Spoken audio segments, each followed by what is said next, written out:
Checkpoint is a wonderful episode, a transition in Buffy's 5th season for many more ways than was immediately apparent to me my first time through it. There is the introduction of the Knights, the return of the loathsome Watchers, the clarity on Glory's true nature. You should get down on your knees and worship me! And one of Buffy's best speeches to date. But on closer examination, I found something a little more fundamental.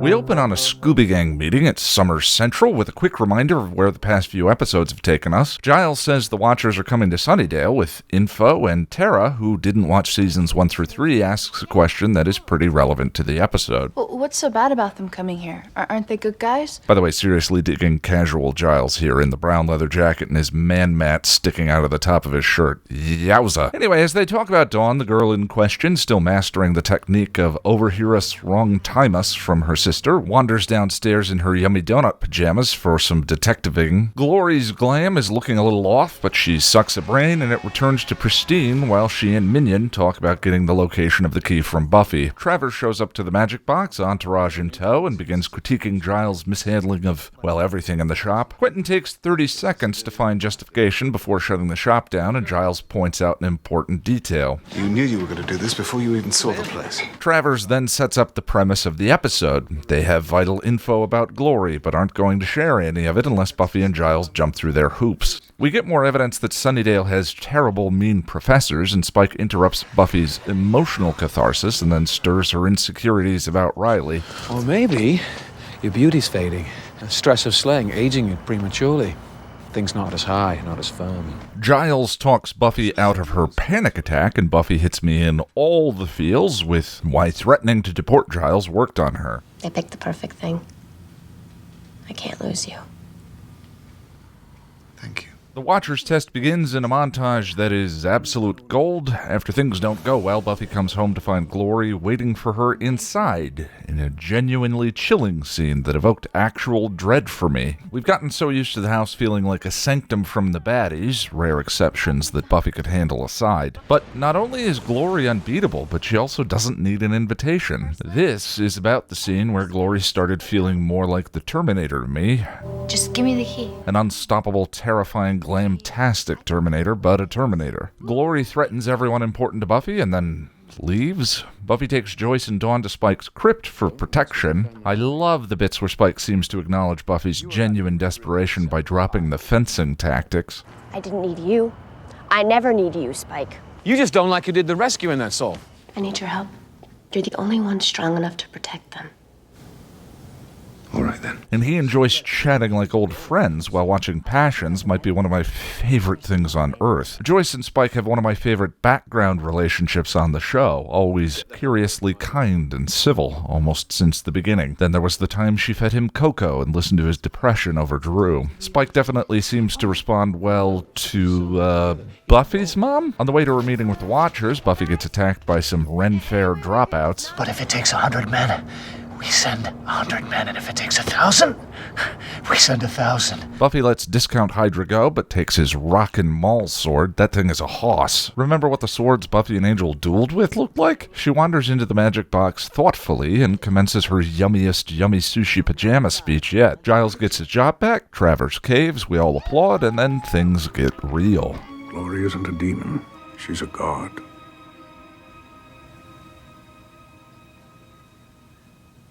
Oh. There's always a point in a Buffy season where that season seems to remember itself. The tying off of any hanging threads from the previous is followed by the gentle unfolding of the new thematic structures, a little less gentle in the episode 7. After their introductory episode or two, the big bad tends to hang in the background, making a handful of periodic obligatory appearances, and then all of a sudden the season remembers the arc, and we get a huge development episode or two. These are your Bad Girls and Consequences, your What's My Lines, and your Iron Teams and Goodbye Iowas of the series. I have at times complained about the plotty ones. They can be creaky getting the pieces into position for the finale episodes of Buffy. Not poor episodes, mind you, but certainly not on the same storytelling level for me as a one-off Halloween, Band Candy, or Something Blue. Fittingly, Season 5 of Buffy feels like the one where those arc episodes have started to mature. The next two, between Checkpoint and Blood Ties, are really dang good. Checkpoint was written by Jane Espenson and Doug Petrie, and by a simple survey of my personal top 20, Espenson is easily my second favorite writer on the show, and even though he had only 2 previous writing credits in seasons 1 through 4, Checkpoint is Doug Petrie's third this season, including the absolutely spectacular Fool for Love. Claire Kramer as the Glaminator here is both fun and terrifying. Certainly everyone loves a good montage. The chemistry between the Scoobs and Scoob adjacent is just clicking, mainly and unlike some of the previous season plot-episodes that I mentioned, with maybe one minor exception, everything just seems to flow from setup to fist-pumping payoff. I think that ending is one of Buffy's best Steve Rogers speeches in the series. I watch a Buffyverse episode at least twice for these reviews, and both times I ended up giggling with happiness during that part, even though I know the speech is coming from the season opener. Much of the catharsis it offers is built off of just how infuriating the Watchers are, led with captivating and magnanimous condescension by Quentin Travers. My impression of the terrific Harris Yulin's career is of it being built almost entirely out of playing bent men of power, notably the crooked cop in Scarface and the belligerent judge in Ghostbusters 2. I'm not finished!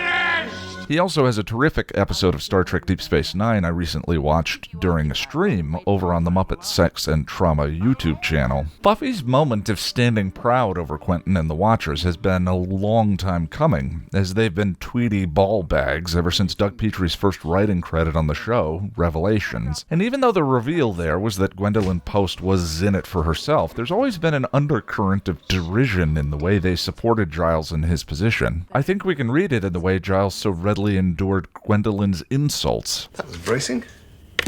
He has an air of familiarity with it. In Helpless, the Council put Buffy through the cruciamentum and called it a test. But stealing the Slayer's power on her 18th birthday without her knowing, and then throwing her in a cage with a lion, struck me much more as a system of control. If she dies, a younger, more controllable potential takes her place.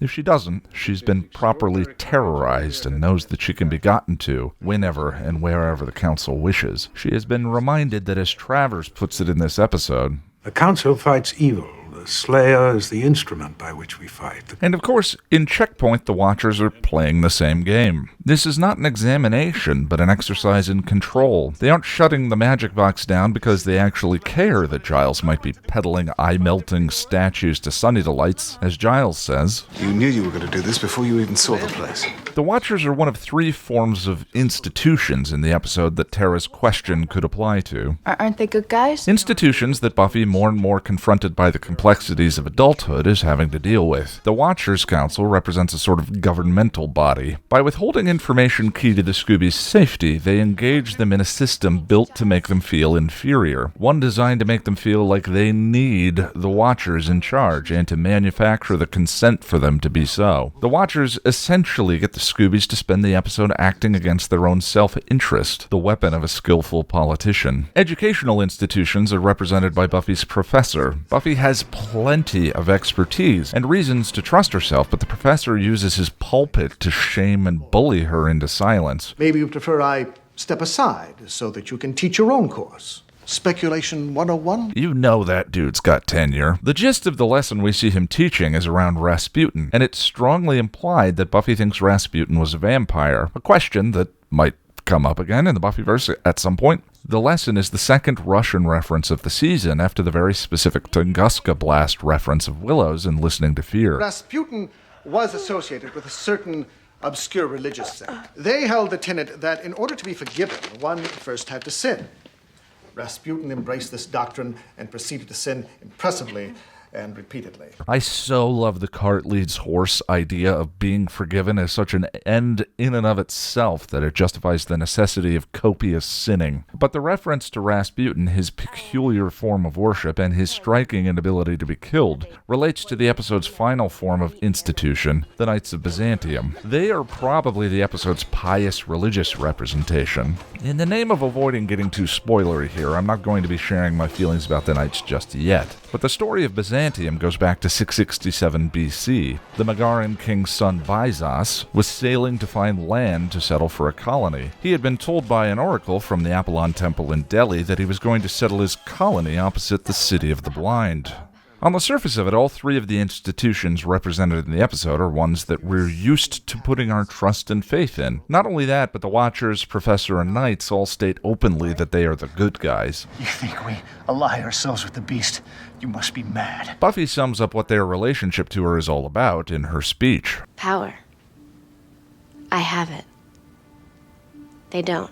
The professor talks down to her. Quentin patronizes and more than once refers to her as a soulless instrument that needs to be played. The Knight says their numbers make her irrelevant. They all get their power by way of trying to convince Buffy that she doesn't have any. We'll talk more about power dynamics as the season progresses, but Buffy claiming authority in the episode is wonderful to watch. Though, there is a sneaky detail slipped in. Giles, that Travers guy is like 60. I can't hit him. Can I? I suppose not. I love that. Sarah's delivery is wonderful, and theirs is a relationship that I treasure. But her asking Giles for permission is a great way of showing that she still defers to her father figure in small ways, for now. In his book, Buffy the Vampire Slayer, Myth, Metaphor, and Morality, Mark Field pointed out some cool connections in the dummy exercise. In Listening to Fear, Joyce referred to Dawn using a particular term. And she's important.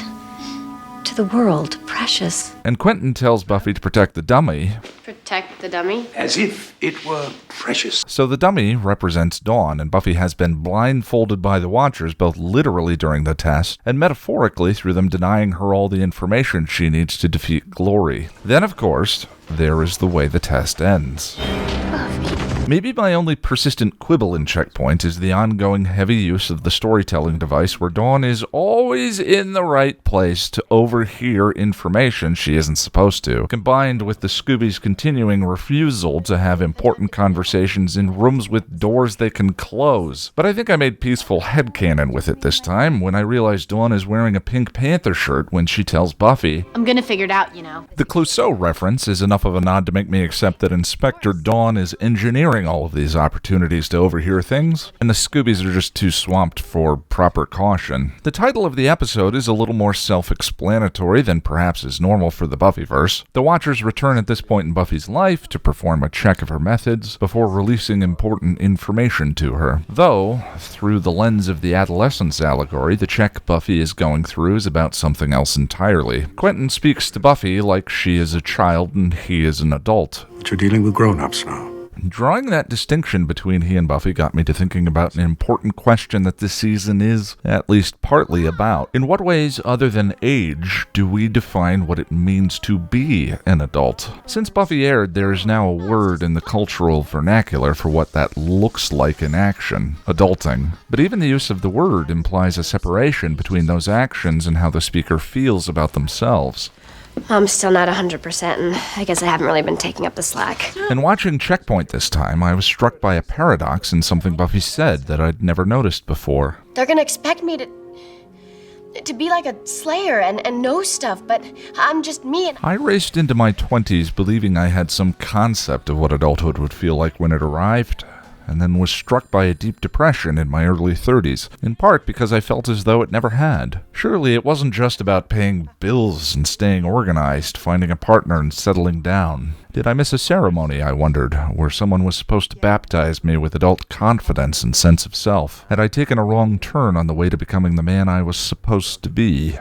There's a great scene in The Matrix where Neo first meets the Oracle. Morpheus has brought him to her so that she can evaluate if he is the one, a Christ figure in that story similar to the Slayer. After the Oracle asks Neo if he believes he is, and Neo shrugs and says he doesn't know, she points to a sign over the doorway. You know what that means? It's Latin. Means know thyself. Being the one is just like being in love. No one can tell you you're in love, you just know it.